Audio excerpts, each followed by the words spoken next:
মেরাজের মধ্যে গেলেন। মেরাজের মধ্যে যাওয়ার পরে দেখলেন কিছু লোকের এমন অবস্থা,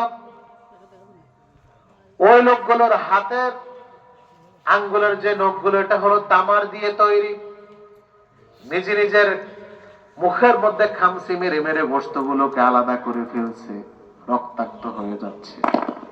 এত কষ্ট। নবীজি বলেন, ও জিবরিল, এই লোকটার অবস্থা কেন? মান হাউলা, এরা কারা? জিবরাইল আমিন বললেন, ইয়া রাসূলুল্লাহ, এরা হলো তারা যারা দুনিয়ার মধ্যে তাদের মরা ভাইয়ের গোশত খেয়েছে, যারা তার অপর ভাইয়ের গীবত করেছে, গীবতের কারণে আজকে তাদের এত ভয়ঙ্কর শাস্তি।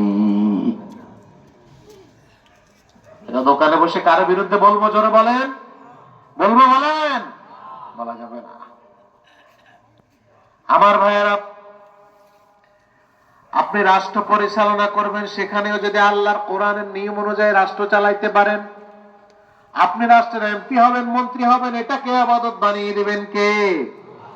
আল্লাযীনা ইম্মাক্কানাহুম ফিল আরদি আকামুস সালাহ ওয়া আতাউস যাকাহ ওয়া আমারু বিল মা'রুফি ওয়া নাহাউ আনিল মুনকার।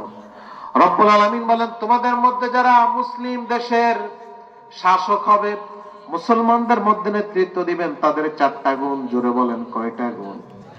আরো জোরে। 1 নাম্বার হলো তারা সালাত প্রতিষ্ঠা করবে, 2 নাম্বার যাকাত আদায় করবে, 3 নাম্বার মানুষকে সৎ কাজের আদেশ দিবে, 4 নাম্বার অসৎ কাজ থেকে বিরত রাখবে। এই দায়িত্ব যিনি দিলেন, জোরে বলুন তিনি কে? আরো জোরে বলুন, তিনি কে? 4টা। এই কাজটা করবে। কিন্তু বিগত 15-16 বছর সংসদে দাঁড়িয়ে এই নামাজ পড়ো, রোজা রাখো, এই কথা বলতে কাউকে শুনছেন? যারা বলে শুনছেন, কোন নেই, শুনি নাই। আমরা শুনি নাই।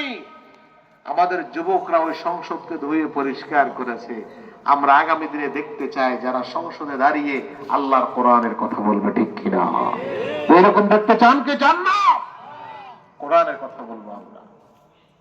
কোরআন থেকে দূরে সরে গেলে কিন্তু বিপদ আমাদের জন্য। আমার ভাইয়েরা, সে কারণে আপনি রাষ্ট্র চালাবেন, এটাই ইবাদত। কৃষি কাজ করতে যাবেন, যদি সেখানে আপনি মনে করেন এটা নবীর সুন্নাহ,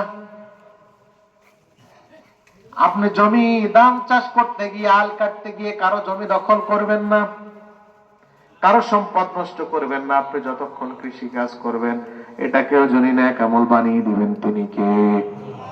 এইখানে ইমানদারের প্রতিটা মুহূর্ত নেক আমল করার সুযোগ আছে না? না। তাহলে 1 নাম্বার, আল্লাহকে যদি পেতে হয় তাহলে নেক আমল